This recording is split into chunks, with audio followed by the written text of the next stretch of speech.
Doug Schulte, you had mentioned about music before, so why don't we start there? What do you like to listen to?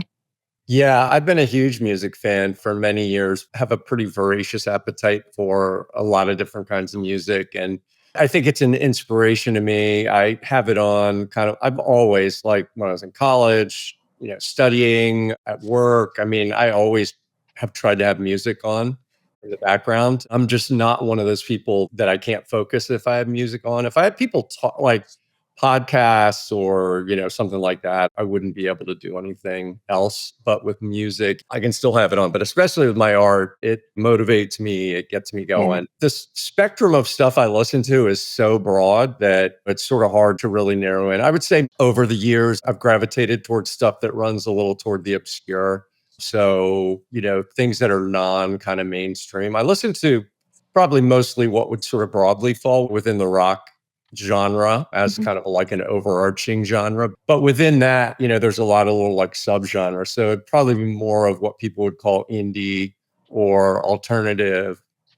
Back when I was younger, it was like college rock was a term that was used for, bands that were coming out and kind of doing their own DIY stuff without a lot of major labels. So, some of Like, the are we bigger. talking REM or we're Yeah, like, talking, so the yeah. big name that you would really think of as sort of paving the way for a lot of other bands that came would be, on the American side, would be REM as the one that sort of then broke out and became a big label band. But just, thousands and thousands of bands that came in their wake, bands like Pavement, Guided by Voices. I don't know how your musical tastes run, but you may not have heard of most of them. So I still keep current with a lot of what's coming out now, unlike most people my age.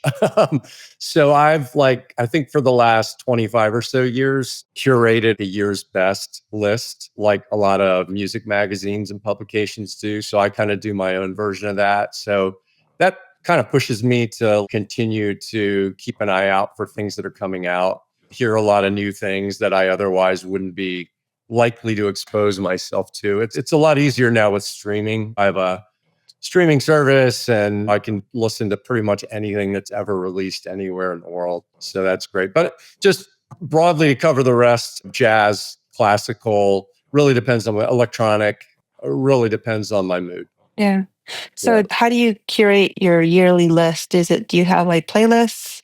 Well, back in the day, I actually would burn my own CDs that I was Okay. buying and, rip them onto my computer. And then I would burn a sampler CD and then send them out to my friends and the people that liked my list. And I would do like mini reviews. I've kind of moved away from the mini reviews because they get pretty time intensive to do that for 20 or 50 albums, depending on how many I ultimately pick. Now it's a lot easier. I mainly just do throughout the year, I have like an albums playlist. So right now I've got my 2025 albums playlist. So it's just a massive amount of music that I dump entire albums into.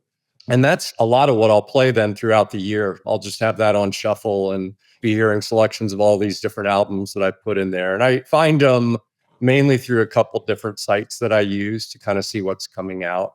As I get to the end of the year, I'll usually do a singles sampler. So then I'll kind of cull it down. I may have 150 albums in there that I thought I might be interested in throughout the year. And then I'll cull it down to like 50. And then I'll just pick one song off of each and make a much shorter sampler playlist off of that. I have other friends that are musically inclined. So we'll text each other back and forth or just, periodically share a link Yeah. to a new song Yeah. on YouTube or something that they can then go out and watch or listen to. Yeah. Do you play any instruments?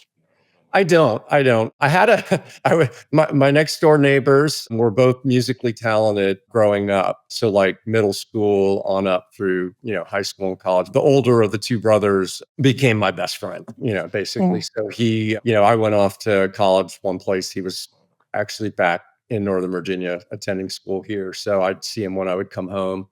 And he played guitar and then his brother played drums. So we did have a band at one point called The Neighbors. It was sort of a fun punk band, and I was kind of the singer. That's But awesome. yeah, so we, wrote Yeah. tons of songs and recorded. It did these very rough recordings on the standard tape deck that we rigged up to be able to record 2 tracks. This was before they got more sophisticated. And then they both went on and had much more serious bands, but it was a lot of fun. Wow. Yeah. Cool. So would you say that anything with like you got into creation of music and stuff like that, did any of it kind of bleed into your artwork now in some way?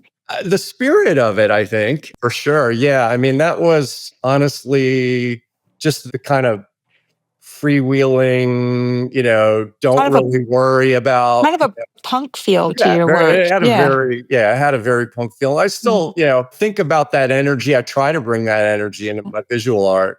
I Yeah. mean, I'm a lot older now, so it's a little different, but I do try to channel that. And even like when I started making collages, 6, 7 years ago, I was doing things that I think then were more, I don't know, they had a little more of the like, even from a lot of the punk rock stuff, the posters that bands would create, there was a lot of visual art stuff in the background of the album Yeah. covers, the posters, especially like coming up around the DC area, you would go downtown.